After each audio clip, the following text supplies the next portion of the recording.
This material is intended for adult audiences. Viewer discretion is advised. Welcome back, adventurers. You're listening to Tipsy Geeks Unite, where fandoms collide and drinks are always flowing. I'm Miss Kate. And I'm TabiiKat. Together, we're diving into the worlds of anime, games, streaming sagas, and all things geeky, with a boozy twist. So grab your potion, power-ups, and let's get nerdy. Cheers to Season 3. Let's roll. Tabby. It's the next episode.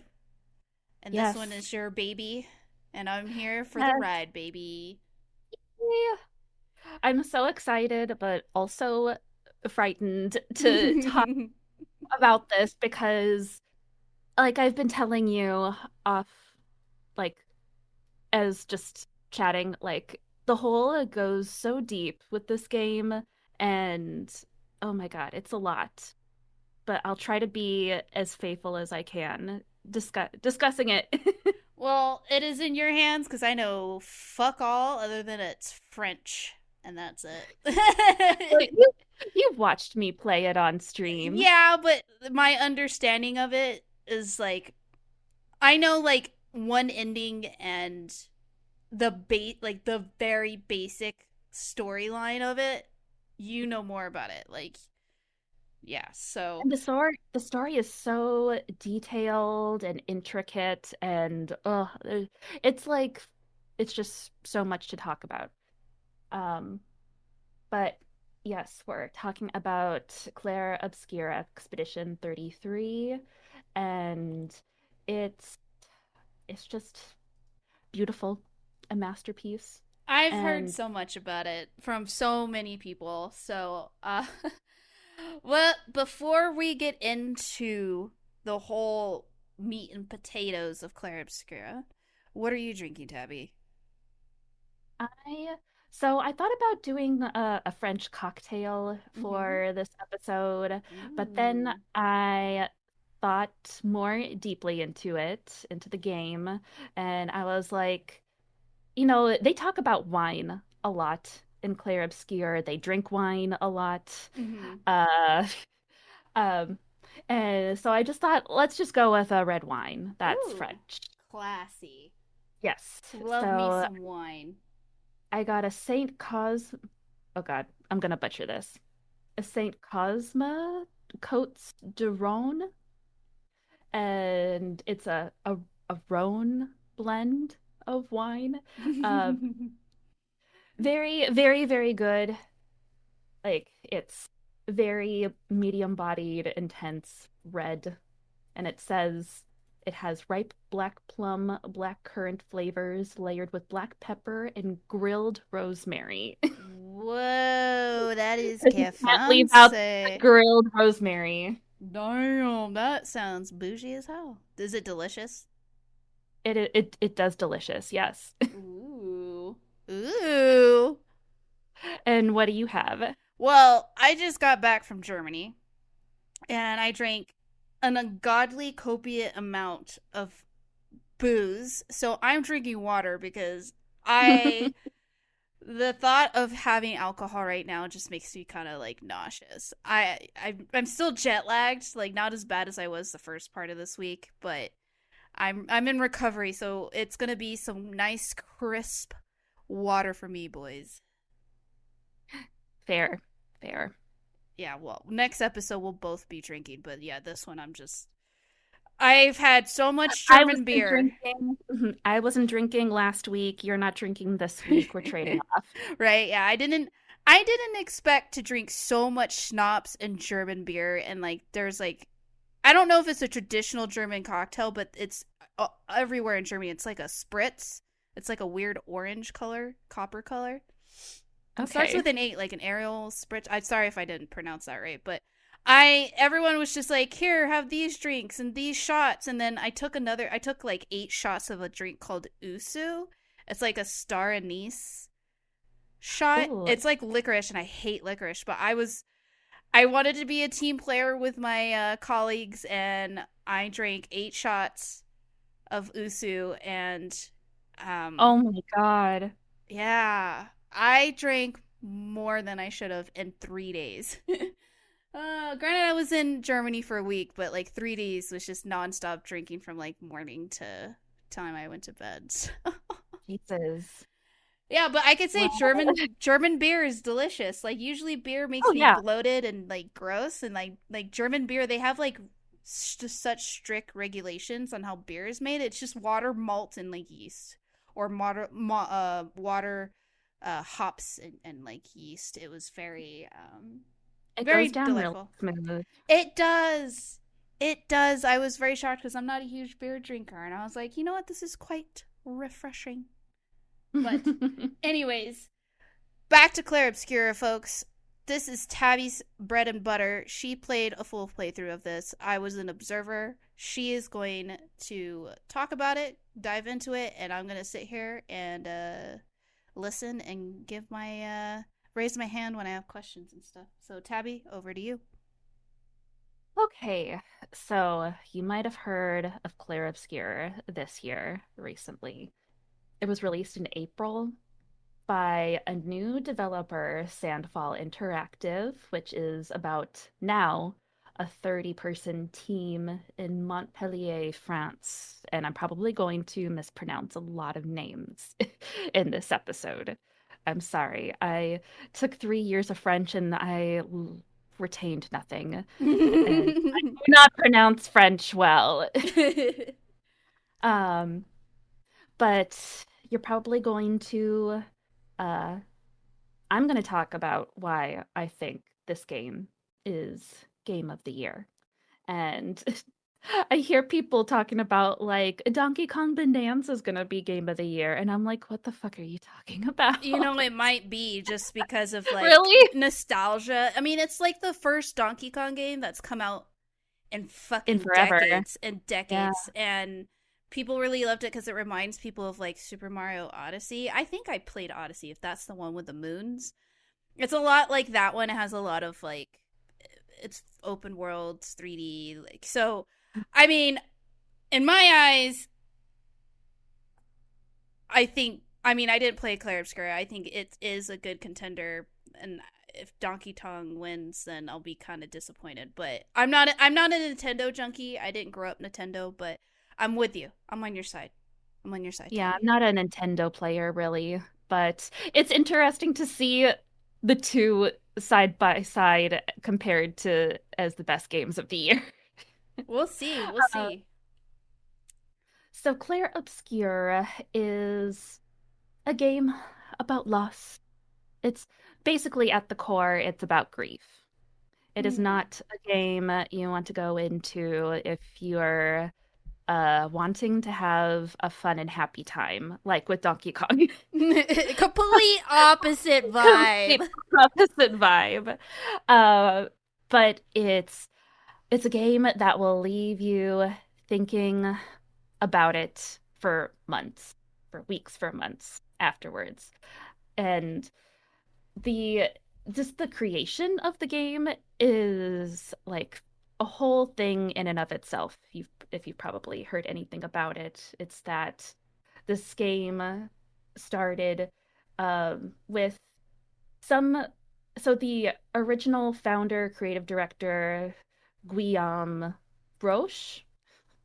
Bros. Sorry if I Just mispronounced saying. I'm Broche. just kidding. I don't know. I don't know French for fucking save my life at all. uh, was a former Ubisoft level designer. Um, I believe he worked on some like mobile apps, mobile games.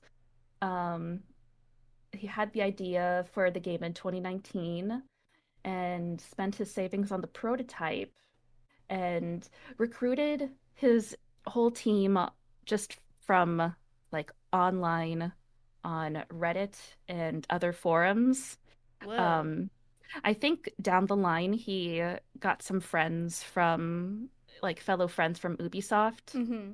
as well, a few to come on to the project, but I could be wrong there. It's very like there's so much detail about how this all came together that I was looking into, and I didn't write it. I didn't write all the details down. People can do their Um, own research. We're here for the yeah, nitty gritty of the game, the like story.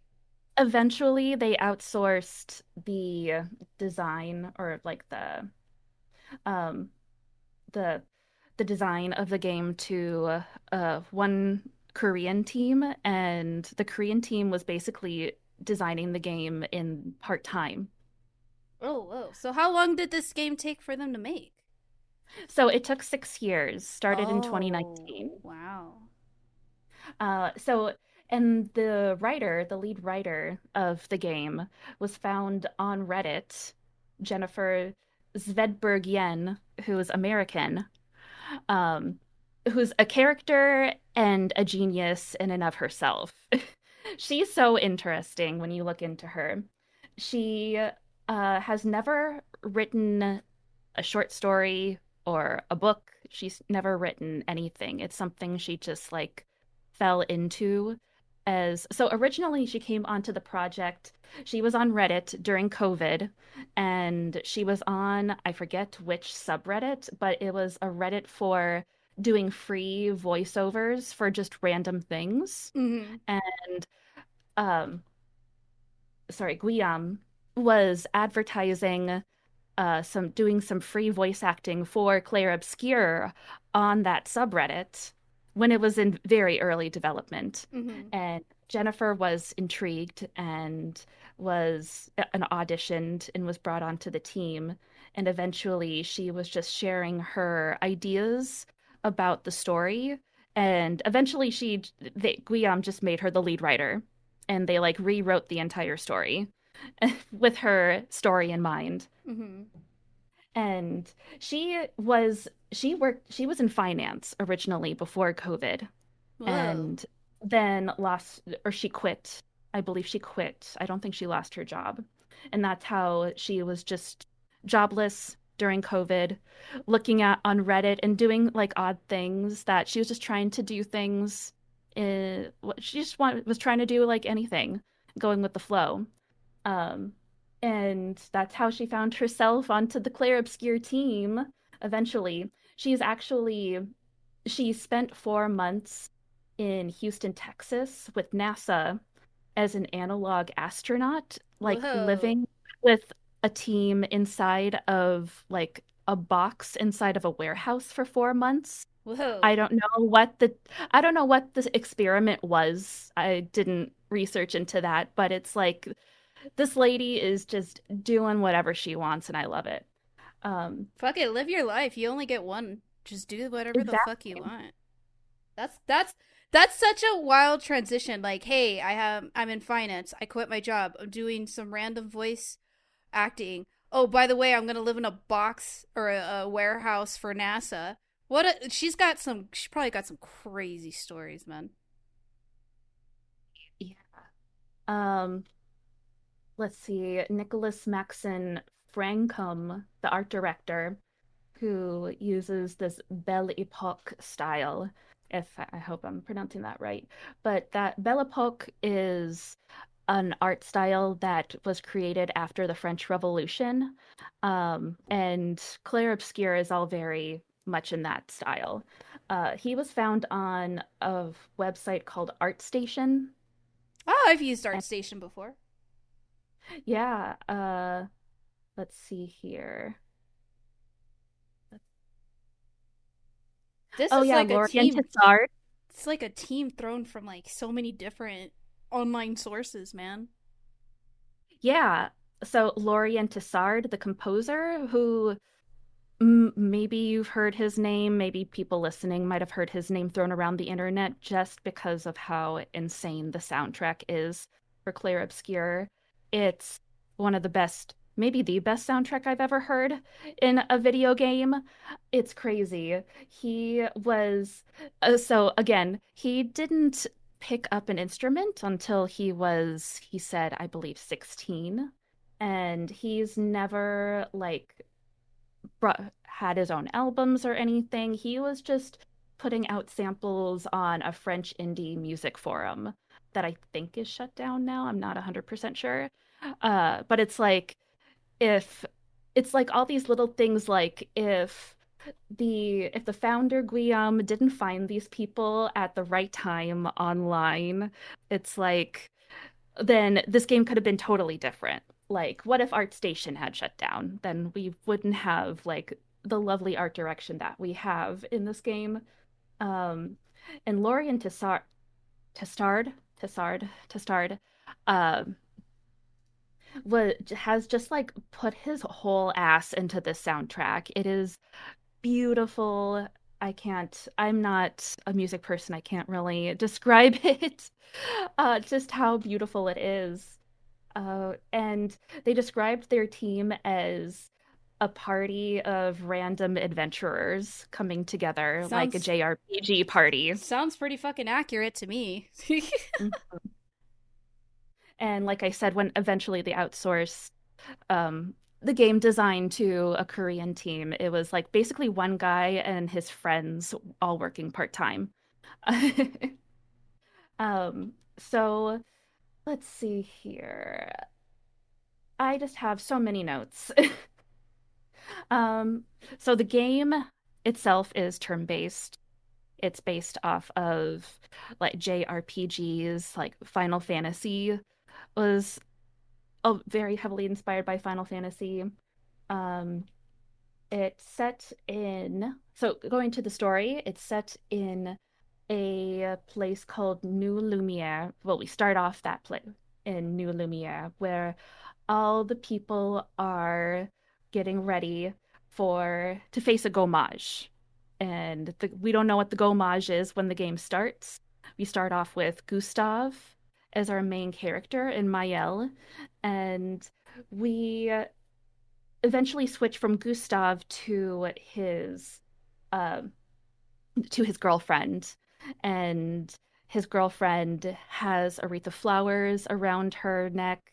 Uh, it's like they're saying goodbye to with the people with flowers around their necks, and it's like a celebration, but it's like in the air. It feels very like something's not right here. What's the gommage? We don't know what's going on. And it's like picking the pieces in the it's like putting a puzzle together, this game, to figure out the setting, because it is kind of like Belle Epoque meets sci-fi kind of fantasy. It's difficult to describe. Um, so we then see we could then figure out that they're talking about the paintress, who is away on a different island and is set up next to a glowing 34.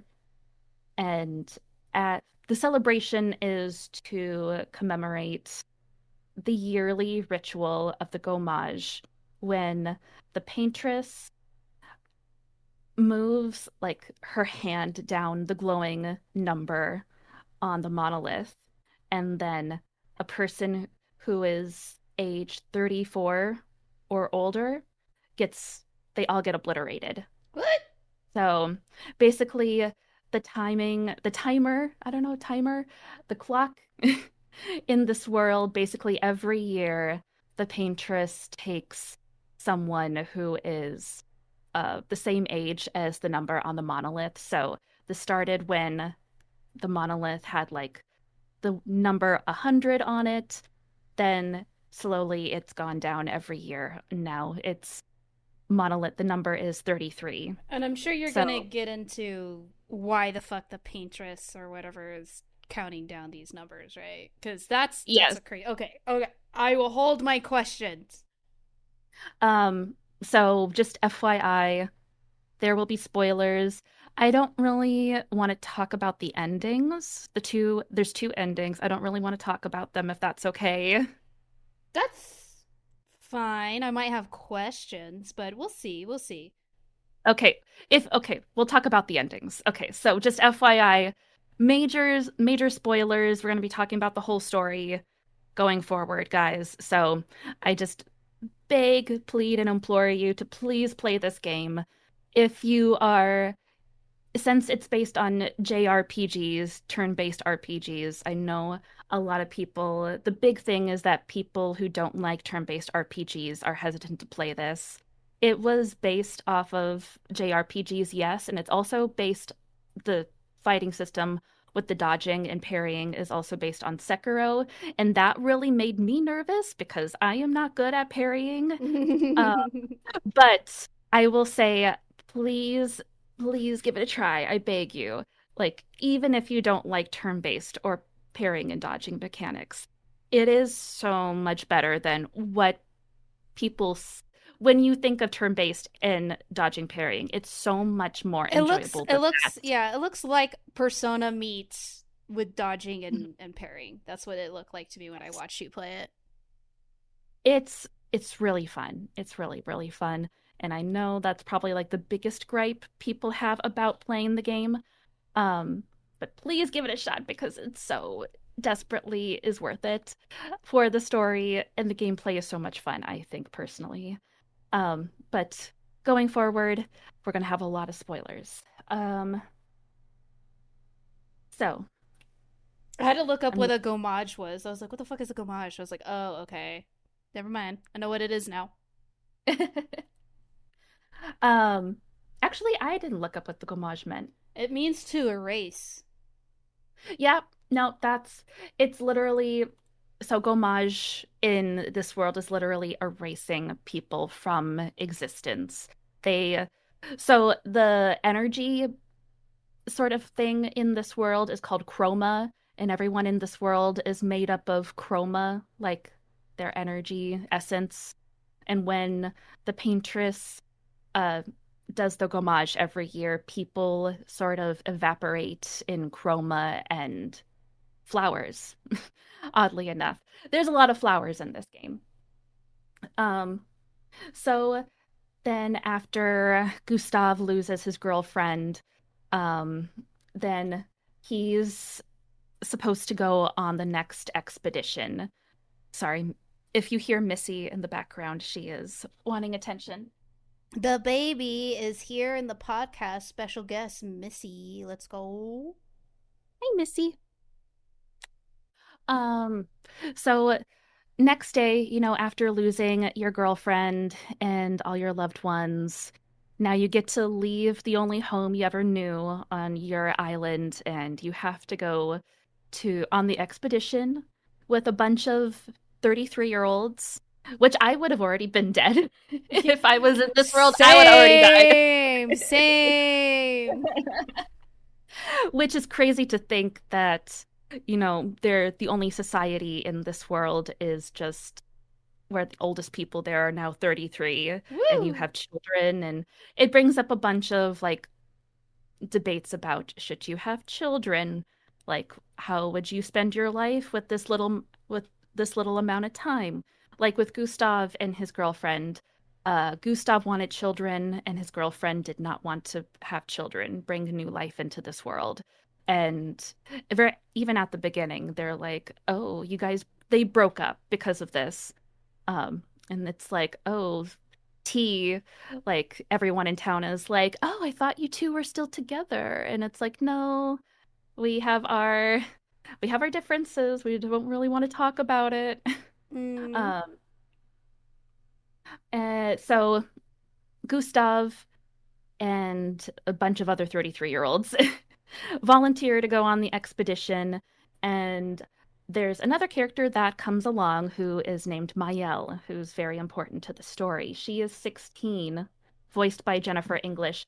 Also, this game has like a star-studded cast of actors um, and characters on it. So Gustav is voiced and acted by Charlie Cox. Mayel is voiced and acted by Jennifer English, who is Shadowheart um, in Baldur's Gate 3. Lune is voiced and acted by Kirsty Ryder. Ciel by Shala Nix. Renoir, Andy Serkis. And Verso by Ben Starr.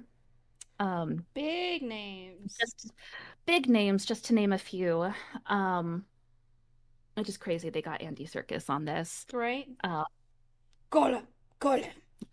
Gollum. I can't do it. So they set off for the rest of the world. So in I okay. Before the Gommage started, there was an event called the Fracture, which literally fractured the entire world and made islands out of a large part of the world. Missy, sorry. Uh, I heard her. and Cute. she's here. I'll give you some treats to quiet you down. I'll shush up the child. The child is um, here. Here, Tabitha's right next to my desk, sitting so nice and quiet, and then Missy is just like, ice cream, ice cream. Here. Love me, Mom. Pay attention to me. Typical cat. And isn't this set in France? Like, it's very It's French. it is yes, it is very French. So it is like a fantasy France. It's you'll see there's like a melted Eiffel Tower that's sort of swaying to one side, which is um very ominous. Um it is like a fantasy Paris. Fantasy France, yeah, I think Fantasy France covers it.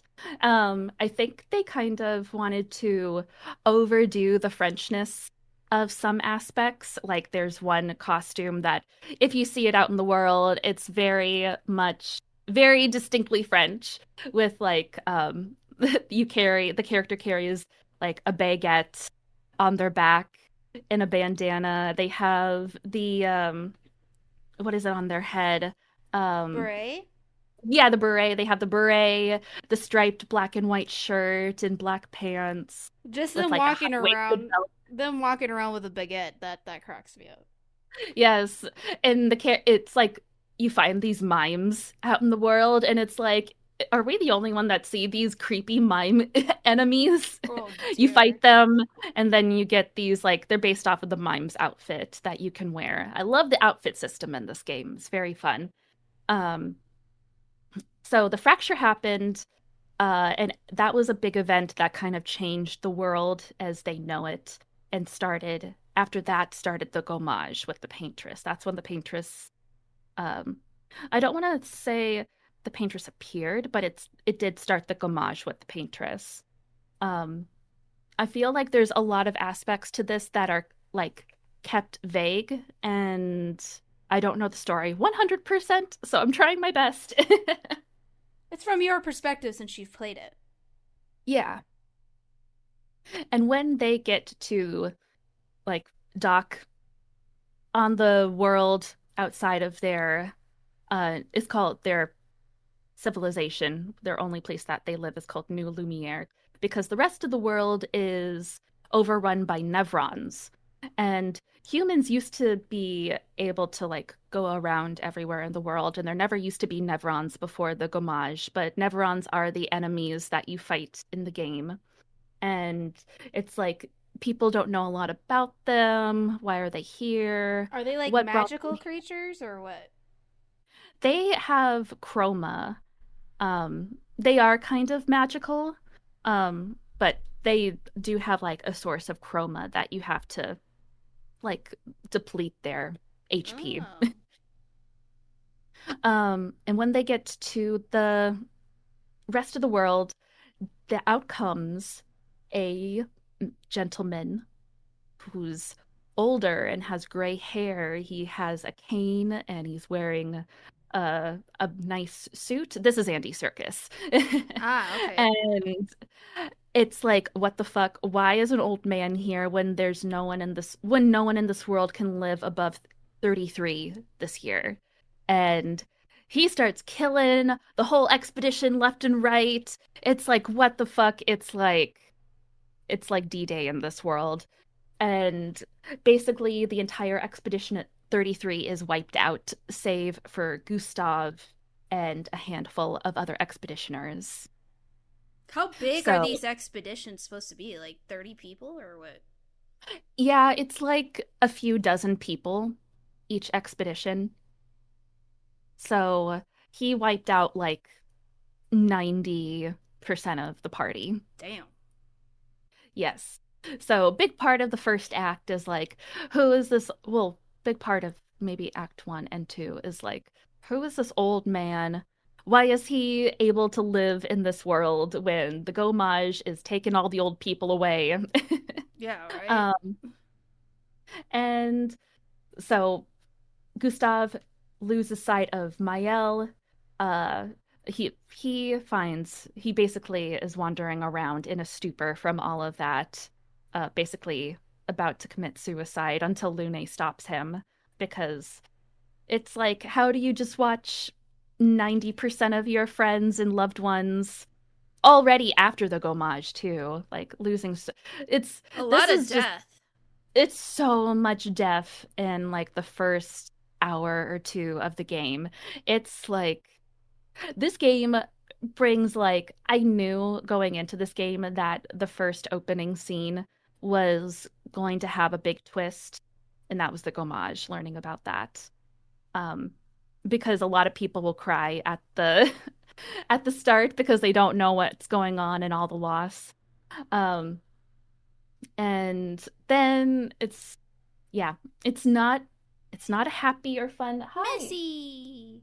It's not a happy or it's a fun game. It's just not it has like little little moments of comedy and lightheartedness and fun, but It's heavy. not it's heavy. It's like Ghost It's of a heavy Tsushima game. is like a beautiful game. Combat, everything's beautiful, but it's a heavy story. But great game. Just don't go in expecting to be happy. You're gonna be sad. About 95% of it, sadness. Yes. So we have our party, Gustav Lune, who is a very analytical character. She she got her dogs out. She's floating around with her dogs out. Ugh. Her Goddamn grippers, bro. I know she got them grippers. Why does I everyone actually like them grippers out, man? I know. I don't Why are people okay with the feet now?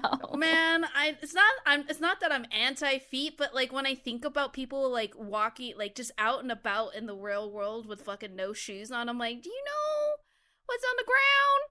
And that shit gets in your toes. Anyways, I'm not even gonna go into that. But yep, grippers are out. Yeah, the grippers are out, so I was like, I'm gonna change your costume. Because you can change her costume to something with shoes. Uh, Perfect. uh, like with the characters, I don't think there's one character that I don't like with this game. They did a Ooh, fantastic. What? What? I don't like a character, but I'll let you continue. Okay. I yeah, I don't think for like Gustav, Verso are such fleshed out characters. They're fantastic, like world built so well, and Lune, Mael too is very fleshed out. I love Mael. Lune, Ciel, like all the main characters, love them.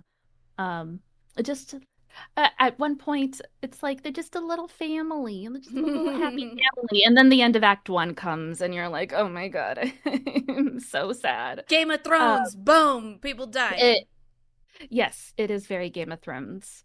So Gustav and Lune find Mael in a strange place called the Manor. I believe it's called the Manor. Um, and they're like, how did we get here in this manor in the middle of nowhere? Why is Mael here? And Mael's gonna be more and more become the main character as the story goes on. It's like the story fakes you out with who the main character is. Ah, ho. And after Gustav, Lune, and Mael, I'm like summarizing this because it's just so much. Uh, After Gustav, Lune, and Mael come together, and just to cover Lune and Mael, Lune was the daughter of two scientists in New Lumia, and both of her parents gomaged, obviously. They actually were past expeditioners who died on the expedition they were on. And Mael's parents also go Majd, and she lost them when she was 5 or 6 or something, I believe. Um, so she was basically adopted by Gustav's family. So Mael is basically a foster sister of Gustav. They're Hmm. very, very close. So we get brother-sister dynamic in the game, very sweet. And when, as the story goes on in the beginning, when you're covering more ground in the game, you find this new, it's not new, it was like uh more of like a mysterious uh being called, oh my God, I actually forgot what they're called. Uh, one second. Okay. So, sorry, I found it. The characters find Gestrels, who are a fictional race within the world of, they're basically based off paintbrushes. Oh, that Uh, explains the crazy hair. yes. Okay. Um, Because I right. saw you running So, around with like the craziest hair, and I was like, the fuck is that? yes. So Gestrels are their own fictional race, and in New Lumiere, they're like, oh, I hope you come across Gestrels. They're like people, it's been so long since people seen them that they don't know if they exist or not, sort Oh. of. But they were always a part of the world, but then the fracture happened, so no one ever saw them again because the humans have been isolated on their island nation of New Lumiere. And I should have noted that no one from previous expeditions have survived. Like, so none of them could ever go back to New Lumiere and like report on what they found. So if an expedition saw Gestrels, they never survived to tell anyone about them. Then why do Uh, these expeditions if nobody comes back? it's it's like Send we you to have your to try death, something. bye. Oh, They're gonna die either way with the gommage, yeah. so they might as well. What it's like, feels like a hopeless situation, but they're doing the best they can because they think if our expeditioners can get to the paintress and kill her, we can stop this gommage. But obviously, Ah. as the story goes on, there's more to it. Sorry if I'm rambling.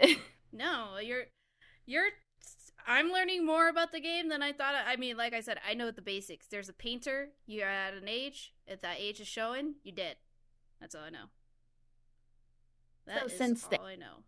is now 33, that's why a bunch of people that are 33 go on the expedition because they have less than a year left, so they're going to make it they're going to make it work. Grim. That is so grim.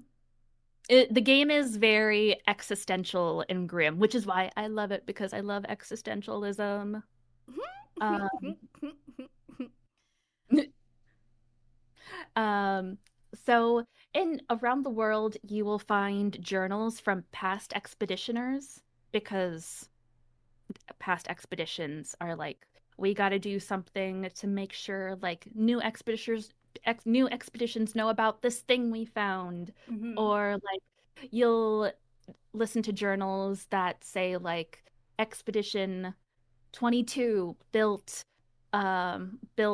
climbing holds on this cliff face so that the new expeditioners that come after them are able to climb up and get farther in their expedition than the previous ones did. And there's a saying you'll hear, to those who come after. So basically every expedition is trying to help the next one get closer to the paintress. Right, right. Makes sense. Um, okay. So, your party befriends the Gestrels, who I think they're like Ewoks, which because Sorry, just keep going. That cracks me up. they're like speaking gibberish. They're like And they're so cute. Well, some of them are cute. Some of them are kind of scary. But you go to the gestural village and you meet the gestural leader named Golgra, who is a big paintbrush mommy. And it's like, yes, please step on me. Why am I attracted to this paintbrush Oh, lady? you know what? I shouldn't expect anything less from you, Tabii. I have a type. Uh, and they Gestrels are all about fighting, and like all of their like expression and art and stuff is just basically fighting. They love to fight for anything. Hell So, yeah. Violence. Let's go. yep, they are all about the violence. So you go into their tournament and you eventually you have to beat their tournament and get to the final champion. And the champion is actually another expeditioner who will join your party named CL. And I love CL and her story. She is basically a farmer turned teacher when she was in New Lumiere, and she basically lost her husband uh, to drowning, not to the gommage, which it's like if you're expecting your loved ones to die a certain way, and when they die sooner and in a way you don't expect, it hits you differently. And she also lost a child. um Jeez. so Anything else? Are we ticking off any other boxes? Jesus. Fuck. yeah, she lost a baby, Ugh. specifically when it was a baby.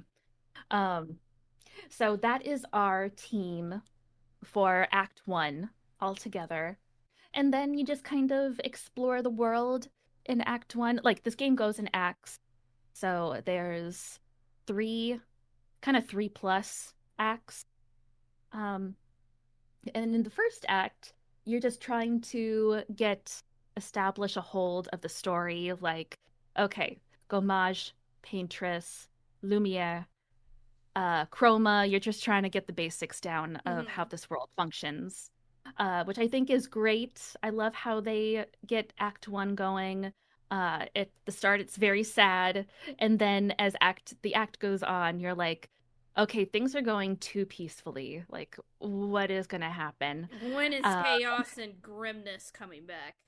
Exactly, because it just when you have your full team, it's like everybody's a little family together. Like Lune and Ciel and Mayel and Gustav will just hold hands and like just skip into the sunset until they all go maj, except for Mayel because she's only 16.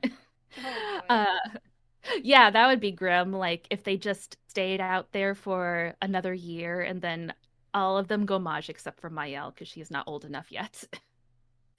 um, then they get to so exploring the world, it's crazy. These different sets of the world. It's like, how is this physically possible? Like they go to places that should be look like they're underwater with like whales floating in the sky in the background. And it's like, what kind of world is this? This is crazy, sort of thing. But it's kind of more normalized for them. But as the player, you're like, this seems like really fantastical. But you think, oh, it's a fantasy RPG. This is what I should believe this. Like just learning how, the rest of the world works with all of the Gommage Paintress, Chroma, etc., etc. You're like, "Oh, this is just how the world is," but I'll explain that later. Okay, good. Because I was gonna say, if the paintress was there, didn't she like wondering if she like created all these magical things with her paintbrush? But yeah, if you get into it, then I'll hold my questions. Yeah, I will get into that. Um so at the end of Act 1, we get to a certain area that is like um a rainy cliffside, and there is you we meet a very fearsome like enemy that's basically all hands and lanterns. Scary, very difficult boss fight. And after that, it's the first time you get a two-stage boss fight. And Whoa. that's how it's going to be from now on for boss fights, two stages. Um, and after that, uh, oh wait, I forgot to say. Sorry, I forgot to say we get a character named Eskia. And Eskia is basically this big balloon creature Oh, with a he's that mask. guy. He's that. I was gonna say, like, I saw you, like, running around the map, like, riding some big balloon guy, or, like, him swimming. He had, like, Yes, little bitty feet when he was swimming, like. little bitty bit. And he is just the him and another character are just like the breath of fresh air these characters, these humans need in this world. Because SK is basically like he acts like he's high the whole time. Fuck yeah, dude. Live But, that life. but also like I akin his personality and his optimism to that of like Winnie the Pooh. And he also sounds like Winnie the Pooh. Aww. Oh, But that's he also adorable. so he's like a high Winnie the Pooh type of character. Hell yeah, And it's dude. like that adorable optimism, like childish optimism that you kind of need in this situation. He's like, I feel sometimes when they're facing a sad situation, he's like, sometimes I feel woo, but I also feel wee. It's like he's so crazy and everybody loves him. I love SK. So he is basically your transportation in this world. Eventually, you'll need to uh you need to get through the world map. It's kind of like he is both your boat and airship if this was a Final Fantasy game.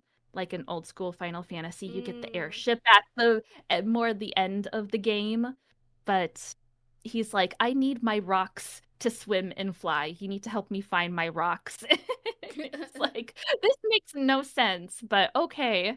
And as the story goes on, he gets his ability to swim and fly and do other things. Adorable. He is adorable, and we all love him. We all love him for it. Uh, so, uh, let's see. Okay, we're back at I was talking about the cliffside at the end of Act One. We run into the Andy Serkis character again, Renoir, we find out his name is, um, who is basically like Gustav and Mael are having a moment, and Lune and Ciel are with Esquier and can't get to Gustav and Mael, and Renoir attacks Gustav and kills him. Ha! So Ah! don't be Classic. mean. No, just like someone's gonna die, and I knew Mael was gonna make it because she said she becomes the main character further on. So yep, Gustav gets popped. See ya, rip. We'll remember you Which forever. like Gustav, a lot of people are like, that was my investment. I watch people on YouTube like, no, this can't be real. He can't be gone. And it's Gustav is gone. He dies, unfortunately, which can you think of another video game where the main character dies only a quarter of the way in the game? I know there. I have played one where that's happened. Do I remember Really? it? Probably not. No, Well, it's common. I wouldn't say it's common, at least in video games. But I have played like visual novels where that has happened, and it just kind of like you're just like, huh? Wait, what? I mean, I've watched plenty of shows where that happens. It's a lot of Chinese yeah. stuff, but like video games, a lot of the visual novels that I play, that does happen, and like I just kind of sit there like, well, what the fuck am I supposed to do now? I know uh, it's oh, it was so surprising. It was I don't know if I've ever played a game where the main character who you invest so much time into loving and figuring out their fighting system, because every character in this game has a different sort of fighting system. Mm-hmm. Um, It's good where writing. Gustav, It caught you off it is. guard. It fucked people up. You got him. I bet you the writer's like, got him. Brother got cooked. Yeah, Jennifer, fucking Jennifer. Um, so I mean, it's like Game of Thrones where like you get it invested is in the Starks and then like fucking Poppy Daddy fucking gets his Ned head Stark. chopped off and then you're like Jesus and then you get invested in his son Rob Stark and he gets fucked at his wedding and then you're just like well who do I root for? Who do I go for at this point? It like fucking shook the world when Game of Thrones came out and I was just like Yeah, yeah, you get fucked. Literally, like but the author's like, get fucked. And you're fucking hell. and you literally are just like emotionally like in turmoil because you're like, well, I didn't invest in this person, so and it's like a gamble because like now that Gustav said, you're like, well, everyone's fair game. Holy shit. Yeah, it was.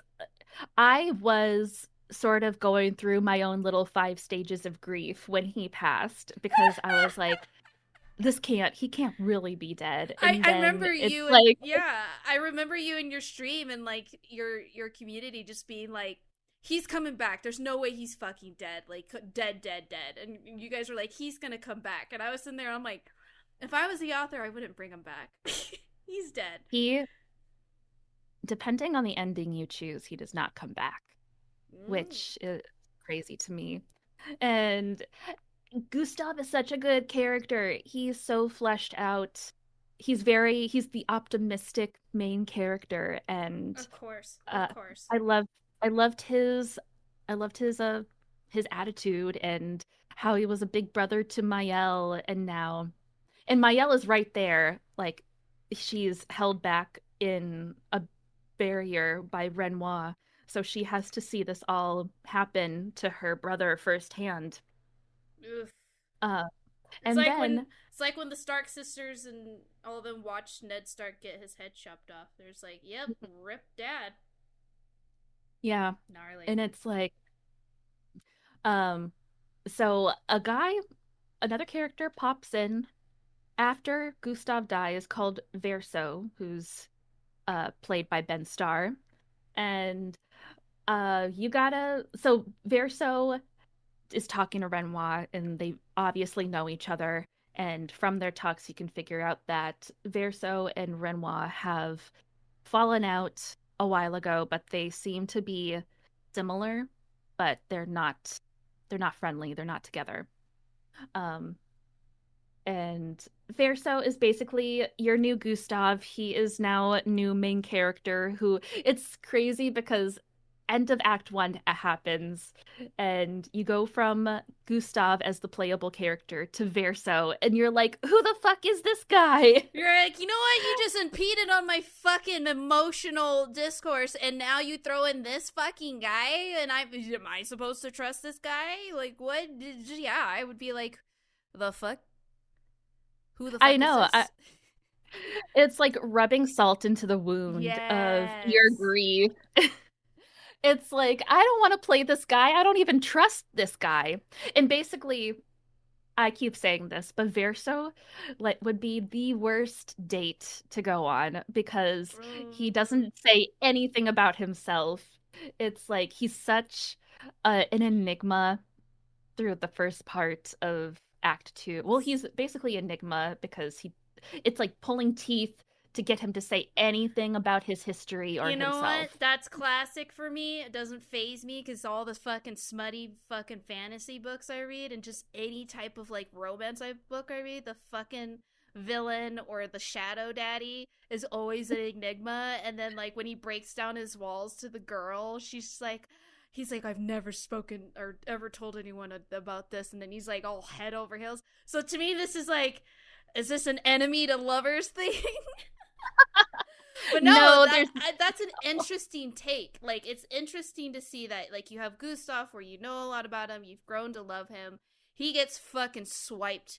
And then they throw in this enigma fucking guy and you're just like, "Game, what?" Probably yeah, it's like probably what this the fuck? made you like really like I would think it would make like most players just confused cuz you're like, "Do I go on?" Cuz the game's not over, but like how do you keep playing when it's very I random? know. Very It's like, random. okay, you have to learn a new battle system with Verso now. Ugh. And I'm like, game, no. And I didn't play with Verso for like 3/4 of the game because I was like, Whoa. I don't, I feel personally attacked. I'm taking this personal. Fuck this guy. He's maybe I the was main like, character, I but don't fuck trust this you. guy. Hell I yeah. didn't trust Verso as far as I could throw him at the start. Uh, let's see here. Okay. So now Mael has to process losing, like, she lost her parents a long time ago, and now she lost her foster brother. Ugh. Uh, like, basically the only family she has. Mm-hmm. So it's Gustav's death is very difficult for everybody on the team. And now they have to try and trust this new guy who's taken along with them now, Verso. Because Verso knows about Renoir, and he's like, okay, I'm going to take you guys to the paintress so you can kill her. Um, and it's like, okay, who are you now? Yeah, like where did you just randomly pop up? You're friends with the enemy and you know how to get to the paintress? Sussy baka. Yeah, he is a sussy baka. um, so I'll just gonna summarize this going forward. Verso is actually immortal, and so is Renoir. What? Uh, There's they're- a mortal? Okay. yeah, yeah. Okay. Okay. So Renoir and Verso were actually a part of Expedition Zero, which was the first expedition, the first Gomage. How do you go from So 0 to 100 and then it's 99 and then 90? I I think they call I think they call when it started at 100 Expedition Zero. I Oh, think that. that's a weird way to Uh, count down, but here we go.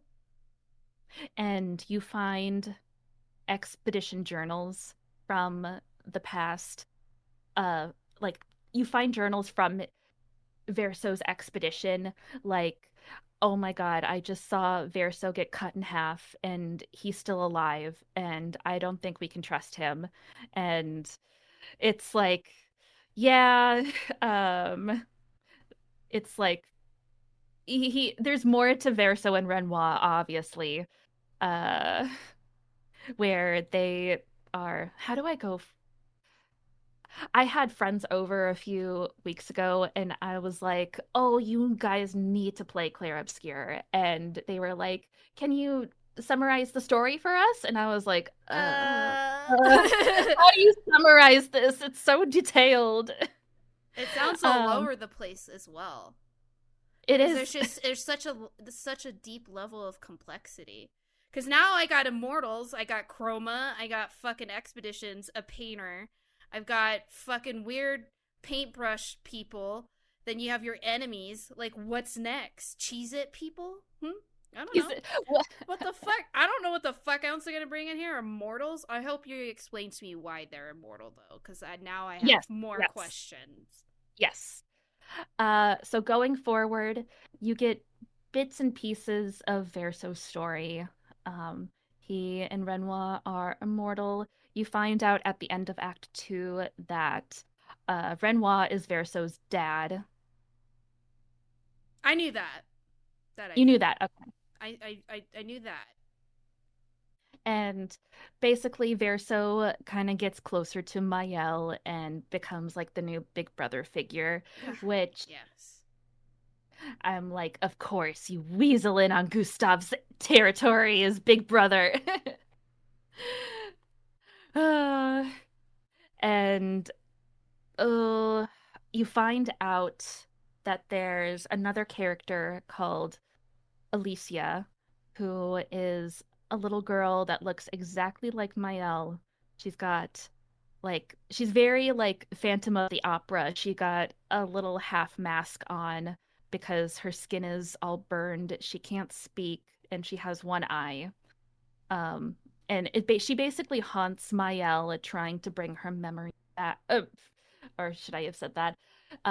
Obviously, there's more to Mael than meets the eye. And after Gustav is lost, after Act One, Mael is basically haunted by this character. Like, you have to remember something, get your memories back.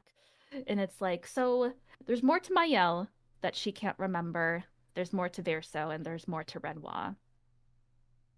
Um, so how do I go from here? It's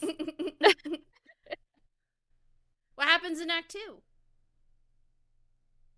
so Act Two, you figure out that Verso and Renoir are family, and that Verso and Renoir are immortals.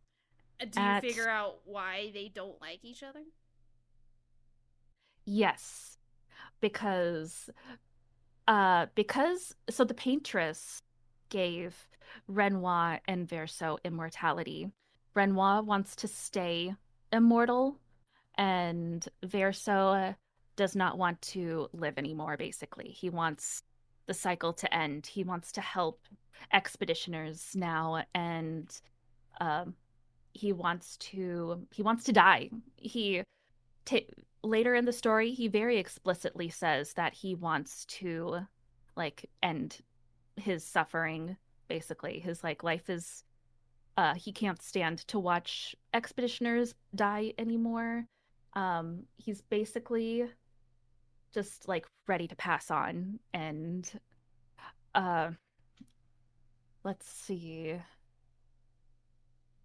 That's, I mean, that makes sense in a way, because like, what if he was the first expedition? They're on 33 minus. Yeah, It's like he's like 60 something. yeah. If I know how to do math, which I didn't get that. I didn't get that Asian trait, unfortunately. Uh, okay, okay. I have a feeling that Mael is somebody else's sister. Maybe. Ho ho I'm ho. talking so much. I need a swig of water. Red wine isn't good when you need to talk a lot. No, red wine dries your mouth out. Wine in itself, like people say it's refreshing. I'm like, no, it dries your fucking mouth out. I don't care what type of wine I've ever had. I drink it and I'm like, I need something that quenches my fucking insides, because this wine is just, my mouth becomes.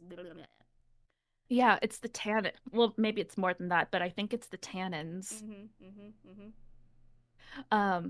Okay, so getting to the end of Act Two, you confront Renoir. You have a really annoying fight with him. That's very difficult. I remember Um, watching you fight him. Yep, yep, yep, yep, yep. yes.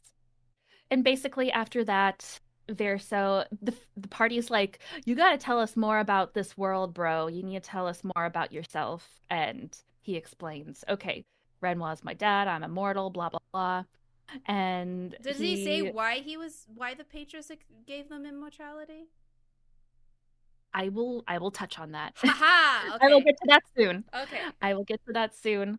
So after that, he's like, okay, we got to do the video game thing, and we got to kill two big bosses called Axons that will give us abilities to. So there's a barrier. They learn, Verso tells them there's a barrier around the paintress, and that they need to figure out a way to get through this barrier that would basically kill them if they try to touch it. Um, so they need to beat two big enemies called Axons to get like the ability to cross this barrier, basically. Oy Um, vey. because we got to be video game. Um, so that pads the story out in the game. It's all very fun, but I'm trying to summarize this. Then you beat both Axons, which both I like one more than the other, but very Whoa. beautiful, very beautiful parts to the game, very haunting and beautiful. Um, then we getting to the paintress. There's basically one journal you find from one expedition that basically just brute forced the barrier, and they basically got all of their clothes disintegrated in the barrier, but they crossed it, but they died later. Oof. They were just like total chads, just brute forcing that shit. Hell, that's what And I would have done. there was like another expedition team that tried to use this big Ferris wheel to get through the oceans. Like it's getting these like little tidbits of past expeditioner stories is really cool. Like there's an expedition team that tried to eat Nevrons, and they were like, "Don't do that. We all got super sick, and we're all dying now." Oh God. Oh, and there's one where Esquier was a part of some of the previous expeditions where they find him, and he's like, "Oh yeah, my friend Verso likes those mushrooms there." And the expeditioners eat the mushrooms and they die because Oh, Verso doesn't die from eating poison mushrooms, oh but my regular gosh. people would. And he's like, "Oh, whoops." It's it's like little parts of like dark humor. Love that. Um, but okay, they break the barrier, they get to the paintress, and they try to fight. So the paintress, from what they see from their island home, New Lumiere, throughout life, is basically just humongous. She's super tall because her island where she resides is called the Monolith, Mhm. where the big 33 number is written. Mhm. Um, and then once a year she'll like come alive. She's basically like in the fetal position for the rest of the time, but then she'll come alive. It's basically you try attacking her, but you figure out that's actually like a big dummy, and that's not the real paintress. Whoa. So you have to go through the monolith to the top to find the paintress. And that's where more of the story makes sense when you find the paintress. Um, so the paintress is basically just this creature that she's human. She looks human, but she has no face. Do you remember like the Mhm. characters with the faceless? You'll see in parts of the world, like scattered around, you'll find these faceless people that give you very cryptic messaging. And it's like at this point in the story, it's like, I have no idea what you're talking about. You're Um, like, great. Thanks. thanks. And you have this one character called the Curator you find in the manor with Mael in the very beginning of the game. Um, and he basically doesn't speak at all, and he's kind of in your home base for the first part of the game. And you're like, I don't know who you are, but you help me like level up stats. So that's cool. We'll keep you. Um, you find out that basically the paintress is this broken character that is that says she is just trying to protect her family.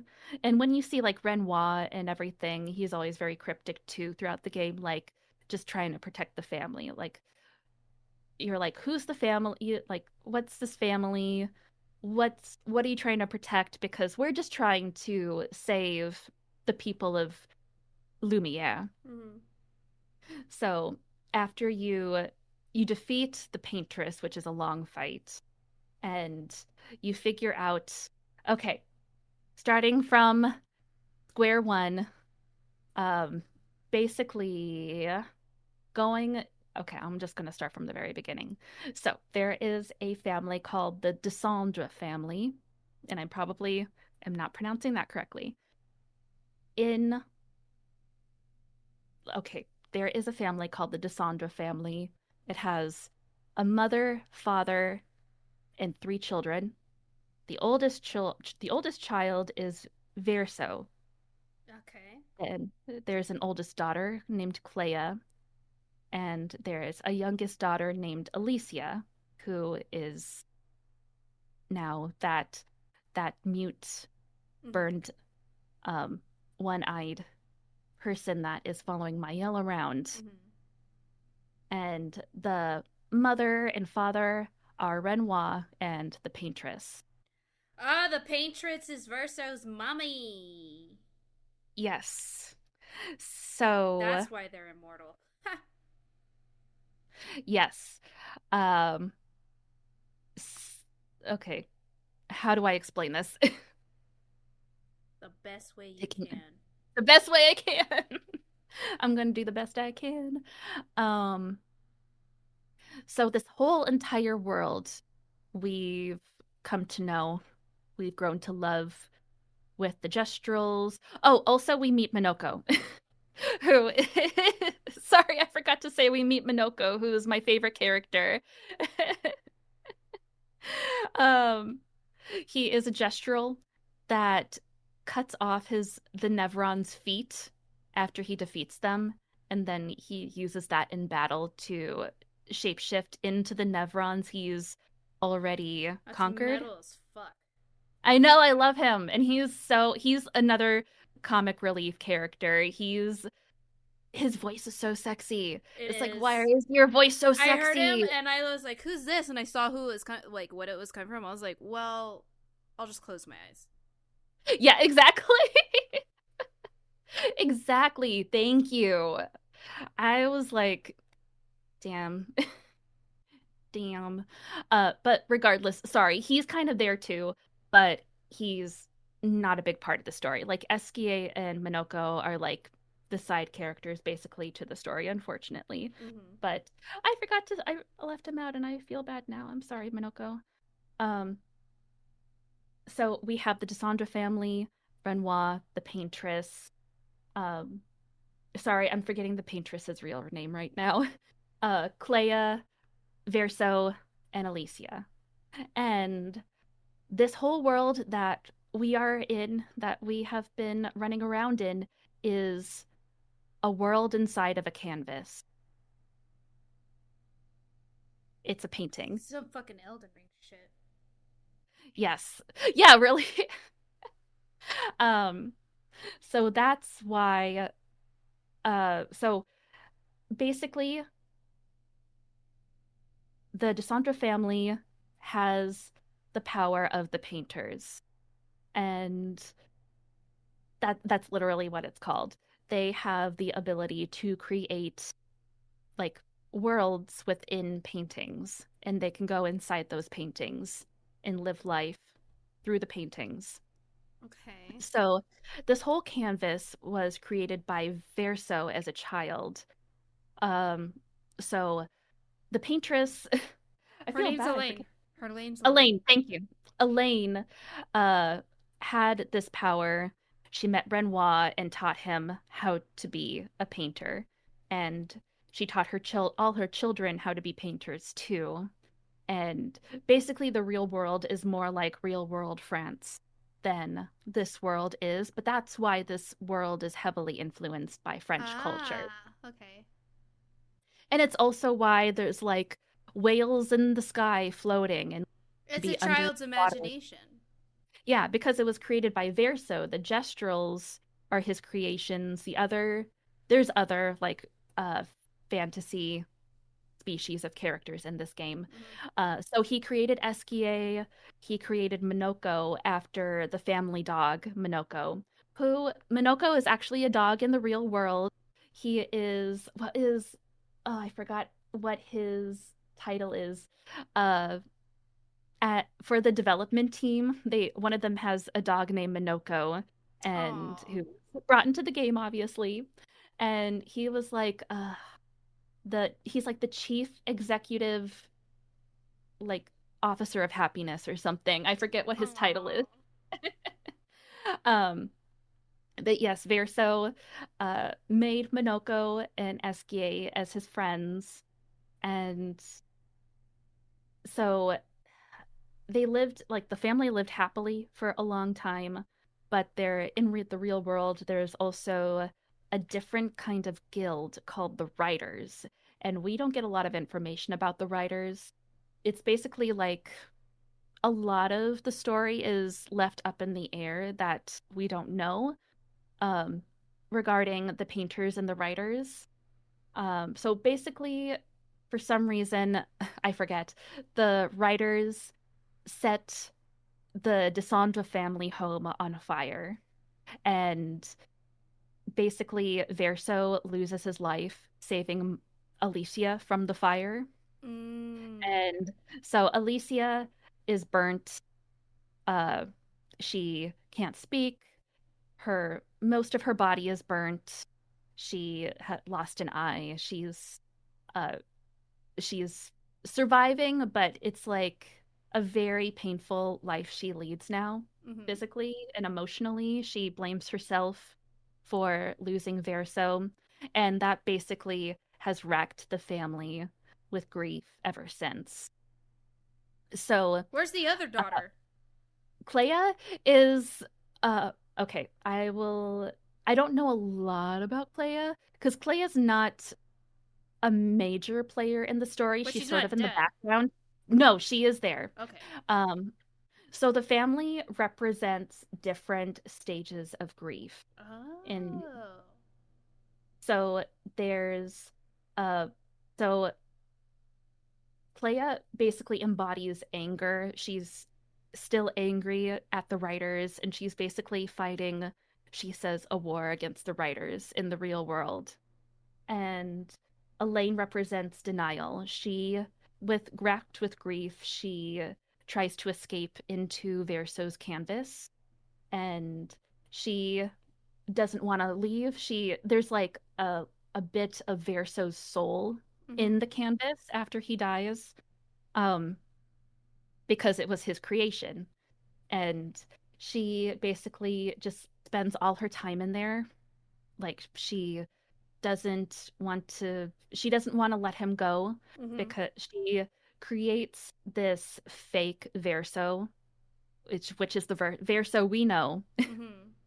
So he is an artificial life created by the paintress, who is Elaine, his mother, or quote unquote mother now.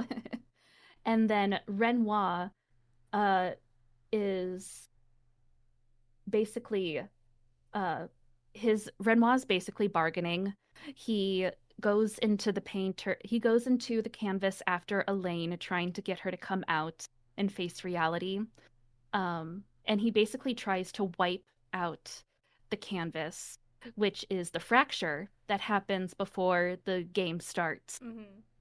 And that is how the fracture is what started the gommage. Mm-hmm. So Renoir started the gommage, and Elaine basically tried to keep Renoir underneath the monolith, and he she created a fake Renoir to so we have she created a fake Verso and a fake Renoir, basically how she imagines them, Mm-hmm. to protect her and stop expeditioners from trying to stop the paintress.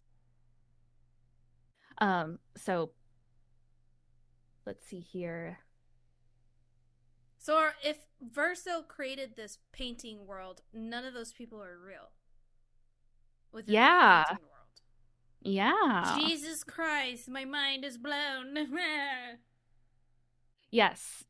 So we've basically been a bunch of ants in like this tiny, tiny world where we are unable to see the bigger picture, which is my mind was blown. And it's like this, feel like it blows everybody's mind that plays this game. It's a very Uh, interesting concept. so it's like, what is a life? It's like we feel for these people of Lumiere, we feel for these people because they live very real lives. They live and they die just like humans do in the real world. Um, and they're just trying to, this is all very real to them. Um, okay, I'm trying to process. So basically, Alicia wakes up one day and says that she wants to bring her mother and father back out of the canvas because Elaine is trapped in the canvas because she doesn't want to leave because of her grief, and her father Renoir is trapped in the canvas because Elaine has him in there trapped. um so she basically tells Clea, I want to go and get them both out. And basically Alicia isn't successfully able to like transfer herself into the canvas, and she actually, I don't know, it's kind of confusing. She basically loses control of her mind, and instead she is born into the world, the canvas world, as a different person. She's born as Mael. Mm-hmm. So Mm-hmm. basically, as like throughout the game, Ghost Alicia is trying to like make Mael remember her past life, and that's why she has been haunted by Alicia up till now. Mm-hmm. And it's like, okay, uh Mael is basically a painter and Verso is fake. But Mael loves this world she's in now. She grew up in it, and she doesn't want to go back to the real world and Ugh. face. She doesn't want to be Alicia. She doesn't want to be this girl that's mute and burned and suffering just by living. She wants to be Mael, who's free to do whatever she wants and has full capabilities of herself. So it's like, okay, we after the paintress is basically stopped, then the last part is stopping Renoir because now that he's been released from his imprisonment, like the real Renoir has been released from his imprisonment, he's like, okay, we all need to get out of this painting now. We need to get out of the canvas so that we can all be a family again. And Mael is like, no, I love everybody in this painting. These are my family. These are my family now. And it's like she wants to meet a middle ground somehow.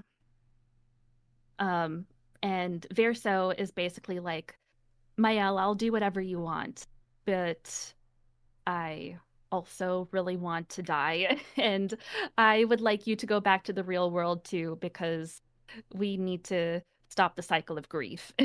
Exactly. So basically the end is fighting Renoir, and then at the end you okay, so getting to the very, very end of the game, uh you after fighting Renoir, we meet the little bit of soul of Verso, like the real like kid Verso that made this canvas. Mm-hmm. And he says that he's tired and he wants to stop painting. And you can either choose Mael's ending or Verso's ending, And I've which would seen, be. yeah, and I've seen Verso's ending. And so I'll say Mael's ending first. So Mael's ending, which is the one I chose first, because I was Ooh, ooh, because I Tabii, was like ooh. I was like, well, I love all the people and in this world, and I don't want to see them die because what did they ever do to deserve being obliterated? Like nothing. Nah, nah. Okay, fair argument. And I it's like it's so frustrating seeing them all at the end. Like except like Lune and Ciel accepting like, hey, we might just all die. Like like all we worked for, we beat the paintress. We finished what we set out to do, except like that was not the end of our story. That was not what we should have done, I suppose. I don't know. Um, so if you get Mael's ending, then you don't kill Verso, like little child Verso, and you don't kill the adult Verso. And basically, uh, what we got from when the paintress was in the painting, like her mind was deteriorating over time Mm-hmm. because of all the time she spent in the painting. Mm-hmm. And basically, it's hinted that Mael will also mentally deteriorate over time. Ugh. And It's the bad uh, ending, essentially. it basically is. But it's like because she figures out that she's a painter, she brings everybody back to life that was gommaged, including Gustav and Gustav's girlfriend. Mm-hmm. And it's like everyone else can be happy except we figure out that when we're talking when when she's talking to Verso throughout the game, Verso was like, I really love music and I really wanted to be a musician, but my mother, Elaine, would force me to paint because we're that's our family, we're the painters. And he's like, I always wanted to perform in New Lumiere in the like orchestra in like in the orchestra hall there. So basically the ending scene is everybody's in the at the orchestra and Verso is having a solo performance with his piano and he's basically like he says at the end he's like I want to die and Mael won't let him die. Like it's basically torture. Like Mael's torturing him to play for all of New Lumiere. Yeah, because And she's being it's like selfish. because it is in a way selfish. No, It's it's just such flat out. She's just being selfish. Like I yeah. get. I mean, she's a typical 16-year-old girl who finally gets, like you said, be able to live and have like a happy kind of family. But at the same time, like she's 16. She's being selfish. She's not Yeah. thinking of other people in a sense. Yeah. Like Well, she she's thinks she definitely is. not thinking of Verso. She thinks she is, but like she's too naive to actually know what's actually the right way to go. So Yeah. Um and it's Mael so Mael slash Alicia is associated with depression. Elaine is denial. Clea is anger. Renoir is bargaining, and Verso is acceptance of grief. So mm. that's why he wants to die and end the cycle. So Mael is very depressed because throughout the game because of how many people she loses, but it's she doesn't really accept any of the losses because she just brings them all back in the end, And like Gustav. she is my least favorite character. She is the only Really? character in the game that the moment I saw her, I was like, I fucking don't like you. It's kind of, and I was thinking about this while you were talking. I love Jennifer English. I don't like Shadowheart, and I definitely don't like Mael. I would rather put up with Shadowheart because at least she has some redeeming qualities. Like you can, Hmm. the options in the story you get to lead for her are redeeming. But Mael, like when I was watching you play and I watched someone else play, I was just like, I mean, I'm not good with young characters, anyways. Like and anything that I watch, young characters just drive me crazy. And they wrote her well with her nativity and her selfishness, and like you say now, you pointing out that she's depression, she doesn't have acceptance. It's still, I just did not like her character at all. I was like, just I wouldn't put her in my party. Like but That's fair. yeah, but she's very important to the story. I'm not gonna say she doesn't belong there, but I found her very obnoxious. But she's it, important. She makes the story. Like everything yeah, that you have described, it makes more sense to me for her existence. So I'll give her that. yeah. No, I like her character, but she's very fleshed out like Verso and Mm-hmm. Gustav, and I understand if someone doesn't like her character or doesn't like Verso or Gustav. I think people usually have like good uh like there's good reasons to love Mm-hmm. and hate them both. Exactly. It's not like you just like they just suck. No, there's a reason why. Like, and she, Yeah. and it kind of like how well this is written, kind of like stems to real life. Like, we've all been depressed, and we all have people in our lives or know people in our lives that are depressed or in some type of like one of the stages of grieving, and you know I know people and I've met people who are in that depression state or in that like denial state, and you're just like, all right, a few days here, maybe a week depending on the situation, but then it's like, okay, we need to get up, like we need to accept, and Hmm. we need to get up, and we need to carry on. And seeing that stage of the state, like Elena's denial and Mael as depression, you're just like, I'm just gonna slap the fuck out of you and you're gonna wake up. But because like the whole time you were playing, I was like, smack her, tell her to wake the fuck up. Smacker. Um, okay, and then there's the Verso ending, which I think is the quote unquote good ending. So basically, Verso Verso dies, and like, well, they get rid of the kid Verso and destroy the canvas, and then Mael goes is able to go back to the real world as Alicia.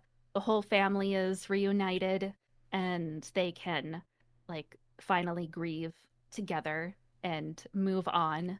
Like, the final scene is at Verso's grave, so it's like, okay, like everyone is like get happier, kind of. It's like a hopeful It's a ending. healing. They're in the healing It's healing. stage, they say, Yeah, yeah. they're in the healing stage. Yeah, and they can move on. So it's like, oh, it's sad, but it's what needs to happen to heal. No, exactly. And it's painful, right? Like, one, no parents should ever have to bury their child. Like, you give life and you want to see them grow old and do all the things in life. And when their lives are cut short, like, it's detrimental. Like, I could not imagine being a. I mean, I consider watching your pets die. Their pets are my kids, and like that was detrimental to me. So I couldn't imagine what it's like to actually birth the child and then to watch, like, to lose them. It's just that to me is like one of the most horrific griefs to like go Hmm. through. Yeah, just talking about it makes me want to replay so bad. I've had so many people ask me to play it, and I will say again, no, I will definitely not be playing it. It's not my style of game. It's a game that I fully enjoy watching other people play. I think it's a brilliant game. I think it's done very well. It's just not my cup of tea. And watching you play it and watching your reactions was, I lived vicariously through you. But I think it's, the fact that, now that I know more in depth, like I watched you play, but I didn't catch all the like kind of finer details that you explained. But I was like, this is very intriguing. Like, I play Persona games, I play Final Fantasy games, so I like turn based. And I'm not. I used to stray away from them because I thought they were very difficult. But once you learn how to play them, they actually can be fun. But I thought it was very unique in its own way. It was very, It very is. unique. It Mhm. was insanely creative. Like, holy shit. What the fuck? Like, you explaining, like, Immortal and then the family. And I was just like, wait, what? That's brilliant writing. Like, I'm very impressed with the writing above all. It's Like, so incredibly many great. plot twists. Yeah. It's like twists within twists. Yeah. Like, that's crazy to me that I didn't see the parts where like the canvas is Verso's and the dog is the family dog. Like, I didn't catch a lot of that. And to hear that, I was just like, that is such a good way to tie everything together. Hmm. Such a good way to tie everything together. It's one of my favorite games of all time, and Wow. obviously my game of the year thus far, I have to say. It's it's like amazingly unique. Uh I just can't, no one could believe it when it came out. It's It, like a it, it, it team of shook it shook fucking people. Like, I watch streamers who I would never think they would touch that with a silver platter, and even they were very skeptical. And then they played it, they were like, "Whoa!"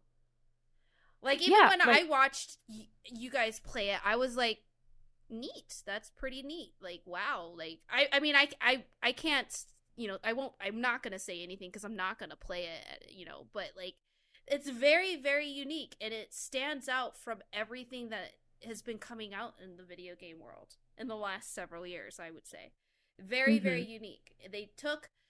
They did a very good job of taking mechanics from turn-based games and making them good, because a lot of games, like, I'm playing one right now where they're taking mechanics from Soulsborne games, and it's absolute dick. It's so bad. It's like, What how is can it? you. Wu Chang? Wu Chang, Wu yeah. Chang? I I said that's so white.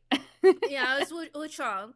uh I've been, this was a game, one of, two games this year I've been looking forward to, and this is one of them. And I enjoy playing it. Like once you get over some of the fucking bullshit, you can make it work. But the fact is like there's a lot of like turn-based games out there that try to take away from Final Fantasy or Persona or any other JRPGs, and they do it terribly. It's bad. I'm like, how do you make this worse? You're supposed to make it better. And with Claire Obscura, like, you know, my I just talked to one of my best friends, and her and her boyfriend just finished Claire Obscura, and she was trying to telling me to play it, and I was like, no, I've already watched so many people play it that I'm okay. But she told me one of the best things it was being able to parry and dodge on top of the turn base. Yeah. It made it more interactive. It made it more fast paced. And They make yeah. the fighting system so much more accessible to like to the basic player. Yeah. Like me, I like because it's turn-based, but the fighting system is more interactive. You're so much more like on your toes the entire time there's a fight. And I love the fighting system personally. I want to go back and play it on the hardest difficulty, which I never want to do. Yeah, but I for a want game to make you do that, that's just a telltale sign that they did something right. Yeah. Like recently the whole Sandfall team went to Japan to talk to the Final Fantasy team to like have they said an exchange of ideas, but I was like, it's just because you guys want to like you guys probably paid Sandfall or something to talk about their mechanics and like how Final Fantasy games can be better because was like this is like blew turn-based out of the water.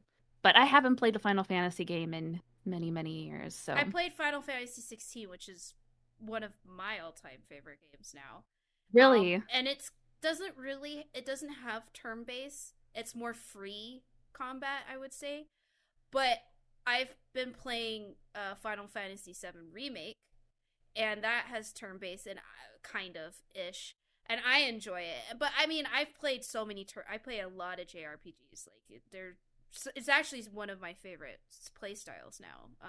After Soulsborne games, and really, it like I said, it could be done very well or it could be done very poorly. And I was actually very impressed when I was watching you play the different mechanics, the fighting mechanics, because I play a lot of Persona, and I enjoy Persona combat.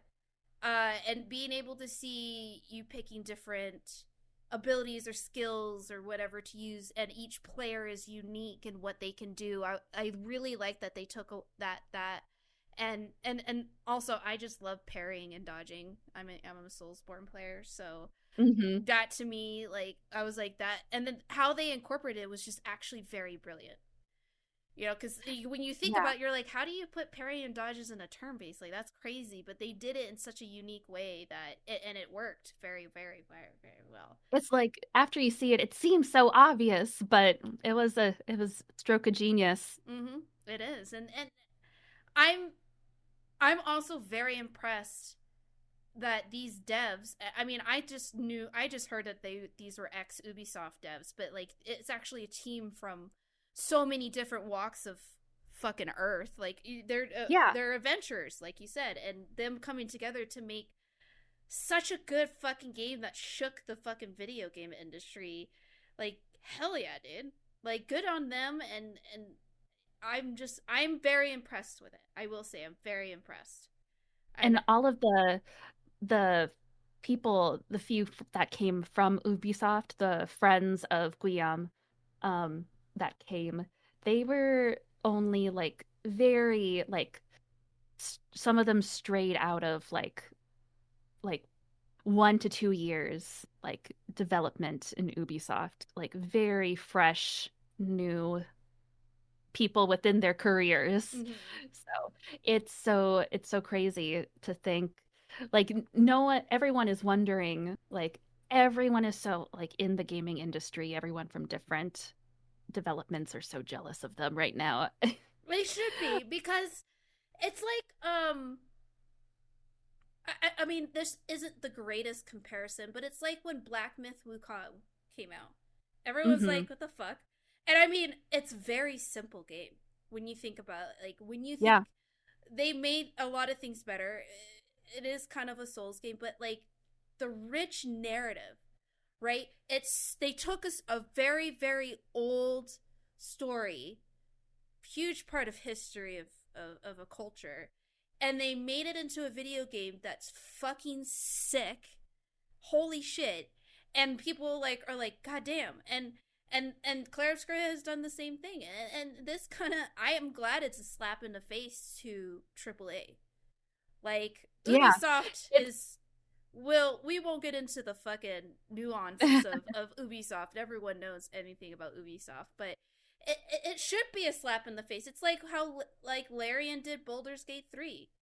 Like, you can make a Mhm. good fucking game if you cook for a while. If you're shitting out games within 2 to 3 years, either you have a god tier fucking team that can make a really great game, or it's gonna be a messy. And that's what we see in the video game industry now, is a lot of games are getting shit out within a couple of years, or some of them just get canceled because they're just so bad. Or now we have all these fucking games in early access. Yeah, like Guillaume was saying in an interview that if he was to pitch this game to Ubisoft, it would have taken over 20 years to develop. Oh, I don't even think they would have fucking bit into it. This is not something.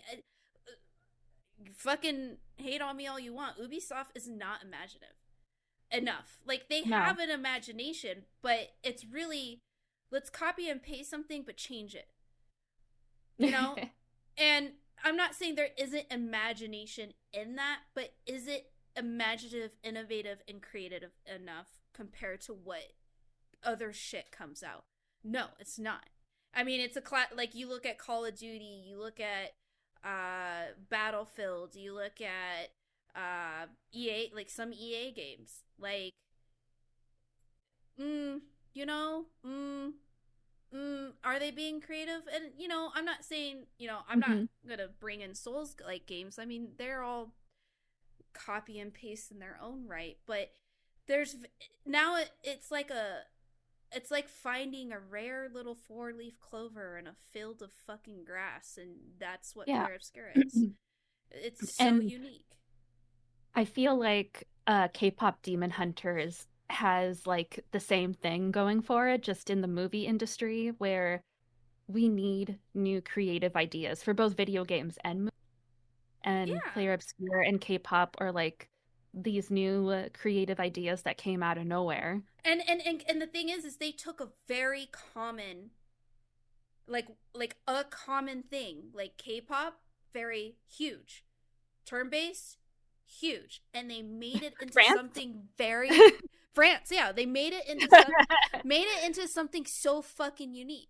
Like, K-pop Demon Hunters is like the most watched animated Hmm. movie, like, ever, like pretty much ever, in a sense. And that's crazy to think, because they took like a very common topic or idea and made it into something unique. And that just shows you that creativity can be done, but you gotta cook, man.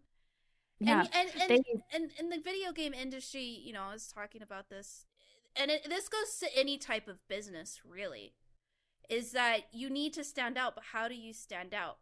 Well, a big thing in business and in the video game industry, from my perspective, is lack of trust. hmm Like, you focus on, don't fix what's not broken, but there, you should change that mentality of like, how do we make this better? hmm And I feel like, the the the guy, I can't remember his name for Claire Obscura, the main guy. I don't know how to say Oh, his name. Verso or Gustav? No, the developer, Oh, Guillaume. Guia.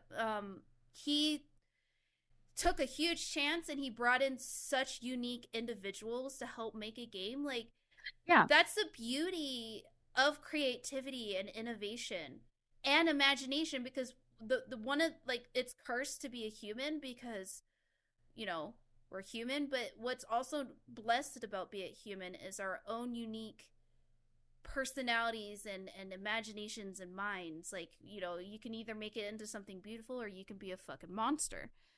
It's really up to you as a human, I guess. But the thing is like it's possible to make something so awesome, like just flat out awesome. Like, you know, I I and I Yeah. I, I give so and I think that Claire Obscura does deserve, game of the year. It does deserve to be awarded basically anything because it's different. It doesn't what are you going to compare it to? Like, oh yeah, it has combat like Persona or Final Fantasy, but then what else? It's so different. And I'm not shitting on Donkey Kong. I'm sure it's a great game, but like it's a Nintendo game. There's nothing unique about it. Like in my perspective, like you're just making a new character in a newer style video game, and sure it adds new. There's probably it's unique to the Donkey Kong game style, but like as a one off, and I hope Claire Obscura is a one off.